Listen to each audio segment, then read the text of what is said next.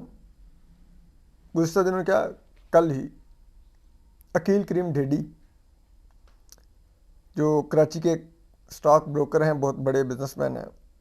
لیکن وہ فوجی اسٹیبلشمنٹ کے بہت قریب ہیں، اور وہ ہمیشہ فوج کے بہاف پر پیغام رسانی کرتے ہیں اور ڈیلز کرواتے ہیں. آپ کو یاد ہوگا کہ ٹی ایل پی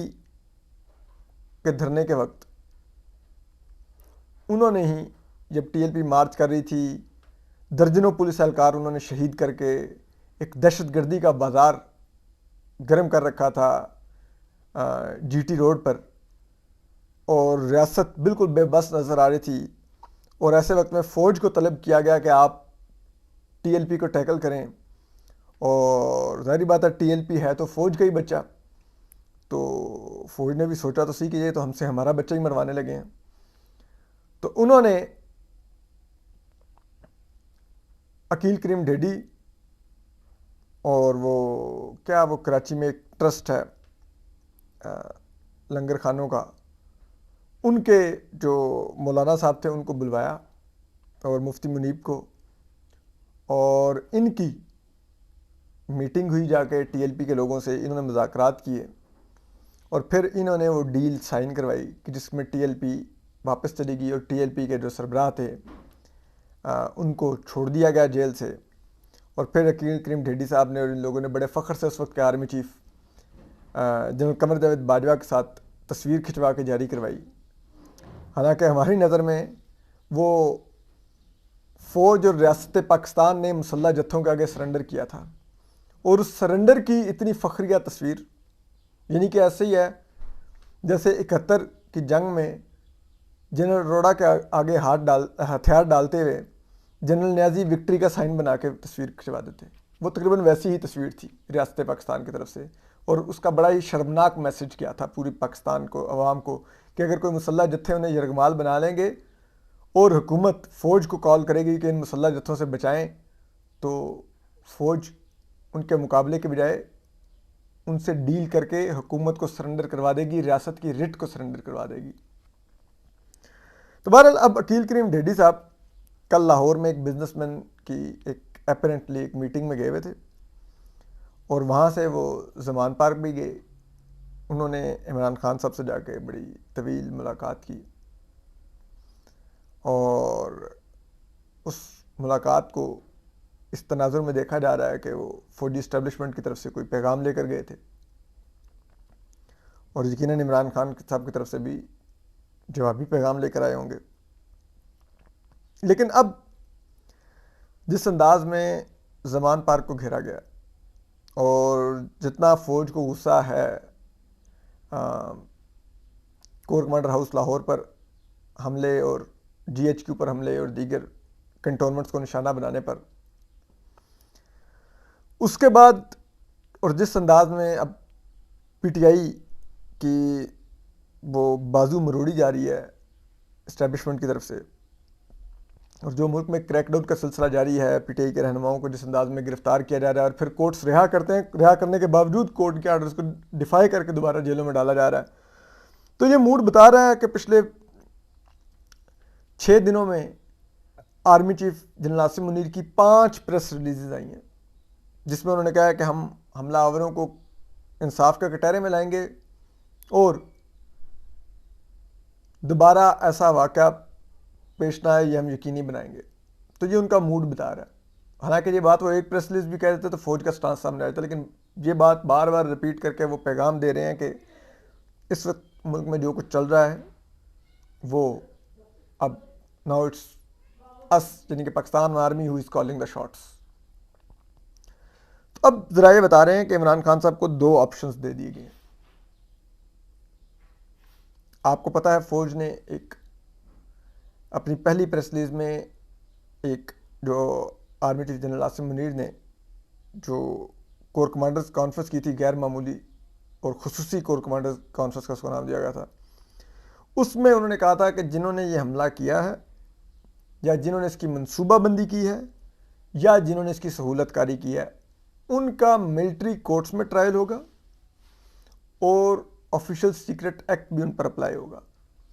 اور اس کو نہ صرف کہ پنجاب حکومت نے انڈورس کر دیا، بلکہ نیشنل سیکورٹی کمیٹی نے بھی انڈورس کیا کہ اگر یہ نہیں تو پھر ملٹری کورٹس میں ٹرائل کیا جائے. تو اب ظاہری بات ہے منصوبہ بندی میں تو عمران خان صاحب کا نام آ رہا ہے، اور وہ الٹیمیٹلی جو لوگ گرفتار ہوئے ہیں ان سے پھر ظاہری بات ہے وہ کڑیاں عمران خان صاحب تک لے جائی جائیں گی کہ انہوں نے یہ حملوں کی منصوبہ بندی کی تھی، اور وہ یہ منصوبہ ان پلیس رکھ کے گئے تھے کہ اگر میں گرفتار ہوں تو فوری طور پہ یہ منصوبہ ایکٹیویٹ ہو جائے گا، ٹریگر ہو جائے گا، ٹھک ٹھک ٹھک ٹھک. یہ مقامات ہوں گے جہاں پر پی ٹی آئی کے بلوائیوں نے اٹیک کرنے ہوں گے. تو اب ظاہری بات ہے پی ٹی آئی کے لوگ مان بھی رہے ہیں، ولید اقبال صاحب مان گئے ہیں، فواد چودھری صاحب اور دیگر لوگ کے پی ٹی آئی کے لوگ تھے ان حملوں میں ملوث. تو اب جو عمران خان صاحب کو 2 آپشن دیے گئے ہیں، ان کو بتایا گیا ہے کہ کیونکہ ظاہری بات ہے ان کو بتایا گیا ہے، رانا ثناء صاحب بھی جیسے کہ گزشتہ دنوں پرسوں شاہ زیب خانزادہ صاحب کے شو میں کہہ رہے تھے کہ ہمارے پاس ثبوت آ گئے ہیں کہ عمران خان نے یہ منصوبہ بندی کی تھی اور یہ حملے کی. تو اب عمران خان صاحب کو جو پیغام دیا گیا ہے وہ یہ ہے کہ آپ کے پاس 2 آپشن ہیں، یا تو کیونکہ آپ منصوبہ ساز ہیں اس حملے کے، تو یا تو پھر جیل جائیں گے آپ لوگ، ہم آپ کو گرفتار کریں گے، اور اگر ہم آپ کو گرفتار کریں گے اور ان حملوں کے منصوبہ ساز کے طور پر گرفتار کریں گے تو آپ کا ملٹری کورٹ میں ٹرائل ہوگا. تو یا تو پھر ملٹری کورٹ میں اپنے خلاف ٹرائل کا جیل میں رہ کر سامنا کرنے کے لیے تیار ہو جائیں، یا پھر دوسرا آپشن ہے کہ آپ لندن اپنے دونوں بیٹوں کے پاس چلے جائیں۔ یہ دو آپشن ان کو ذرائع ذمہ دار ذرائع یہ دعویٰ کر رہے ہیں کہ ان کو دیے گئے ہیں۔ اب وہ ان آپشنز کو اویل کرتے ہیں کہ نہیں، یہ تو آنے والا وقت بتا دے گا کہ وہ یہ ٹرائل کا سامنا کرتے ہیں جس میں منصوبہ بندی میں وہ شامل تو ہیں، یا پھر وہ جلا وطنی قبول کرتے ہیں۔ دونوں میں سے ایک آپشن ان کو لینا ہوگا۔ ہم اصولی طور پر فوجی عدالتوں میں سویلینز کے اور سیاستدانوں کے ٹرائل کے خلاف ہیں، رہیں گے۔ اس کی وجہ بہت سادہ سی ہے، اور میرے خیال میں یہ سب کو سوچنا چاہیے کہ یہ ایک سائیکل ہے پاکستان میں جو گھوم کے مجھ پر بھی واپس آنا ہے، آپ پر بھی واپس آنا ہے۔ آج اگر وہ ہے نا، احمد فراز صاحب نے کہا تھا کہ میں آج زد پر ہوں تو خوشگوار نہ ہو، چراغ سب کے بجھیں گے، ہوا کسی کی نہیں۔ تو وہ بات ہے کہ اگر آج ہم کسی کا چراغ بجھتے دیکھ کے خوش ہوں گے تو وہ عارضی ہوگی، کل ہمارا چراغ بھی بجھنا ہے۔ تو پلیز ملٹری کورٹس کا یہ مثال مت قائم ہونے دیں سویلینز کے ٹرائل کے لیے، پلیز اس کو رجسٹ کیجیے۔ تو عمران خان صاحب کا بھی ایسا ٹرائل نہیں ہونا چاہیے۔ انہوں نے جرم کیا ہے جو کہ ہمیں بھی پتہ ہے انہوں نے کیا ہے، تو ان کا جو بھی کیس ہے، اور جو پی ٹی آئی کے دیگر لوگ بھی جو پکڑے ہوئے ہیں، ان کا آپ اسپیشل ٹرائل کر لیں اینٹی ٹیررزم کی کورٹ میں، ادھر کوئی لا امینڈمنٹ کر لیں کہ وہ ان کیسز کا ٹرائل 1 ماہ میں کریں گے، 1.5 ماہ میں کریں گے، اور پھر وہاں سے بھی جو بھی فیصلے آئیں وہ کریں، لیکن فوجی عدالتوں مت جائیے۔ اپنا خیال رکھیے، اللہ حافظ۔